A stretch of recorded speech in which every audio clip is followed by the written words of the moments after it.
Jeremy Knoller back with another extended More Minutes lesson. I'm a huge fan of Ahmad Jamal and specifically of his classic trio with Israel Crosby on bass and Vernel Fornier on drums. This relentlessly swinging group with a seemingly endless variety of tight arrangements of standards never leaves my listening rotation.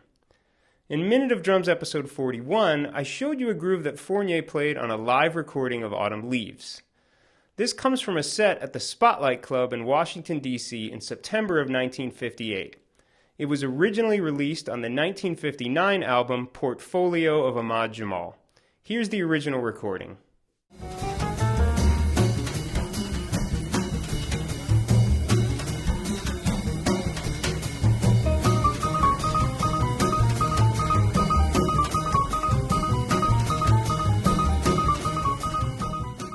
If you're at all familiar with Vernel Fornier, you've probably heard his groove on Poinciana. I'm going to show you that groove along with a variation in this lesson, but first I want to talk about the origin of both that and his playing on Autumn Leaves. Both of these grooves come straight out of Fournier's upbringing in New Orleans, where he was born in 1928. The technique of playing a cymbal on the upbeat with the left hand, along with syncopated rhythms on the drums in the right, is typical of what a bass drum player in a New Orleans second-line band would do. In addition to a marching bass drum, there's often an inverted cymbal attached to the rim or shell that is played with a small stick or metal beater. Fournier took this style of playing and translated it directly to the drum set to create these grooves. This style of playing was revolutionary and became a lasting part of the Ahmad Jamal Trio sound long after Fournier's departure in the early 60s. Now back to drumming. I want to show you a different groove that Fournier plays earlier in this Autumn Leaves recording. Check it out.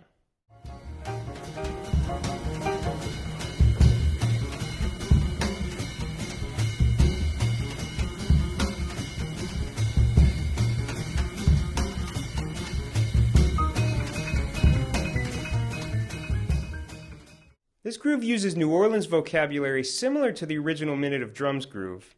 But rather than using the floor tom to create the bass melody, Fournier keeps his right hand bubbling on the snare drum while adding syncopated accents on the bass drum. A few technical challenges to watch out for. In both the Minute of Drums groove and in this one, Fournier ghosts the first note of the two eighth note groupings that shift around the measure. This is important in that it keeps the groove from sounding overly busy and keeps the syncopated rhythms clear. Keep these ghost notes light and the main notes snappy. The other part that poses a challenge here is the bass drum. In the original Minute of Drums groove, Fournier was simply feathering the bass drum on 1 and 3. However, here he adds some accents along with the feathering. In the same way as the ghost notes on the snare, keep the separation of volume between these notes clear. Don't let the feathered notes on the bass drum get too loud. That will make the groove feel heavy and will take away from the syncopated energy. Now, here's the new groove, first at halftime and then at the blazing full tempo.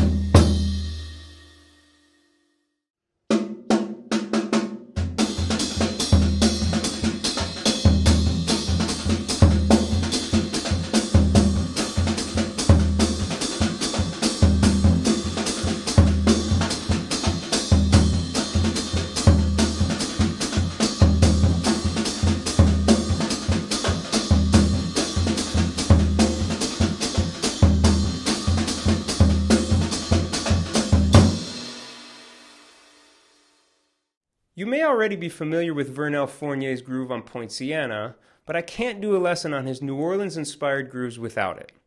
This infectious groove helped propel this record to be the #1 jazz bestseller of 1958, and one that defined the Ahmad Jamal Trio sound.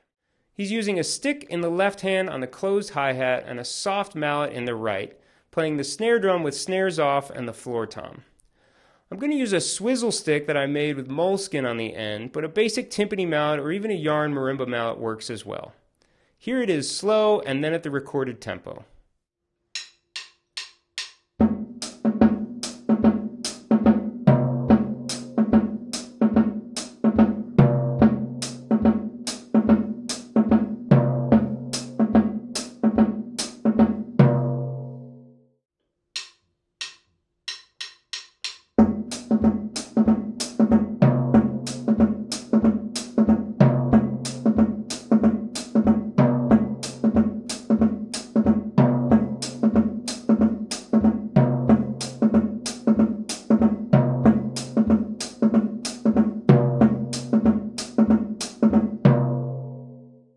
Later in this song, Fournier ups the energy by filling this groove in with syncopated rhythms on the snare drum.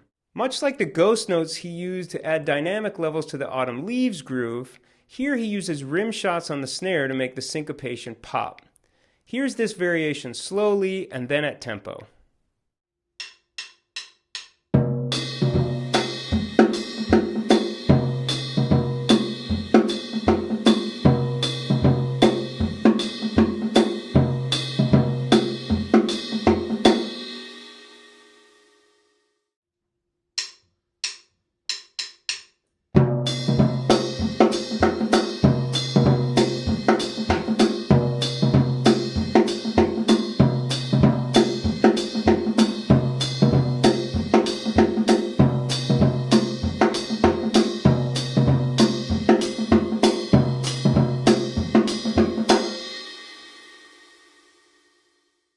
These grooves have become essential jazz vocabulary.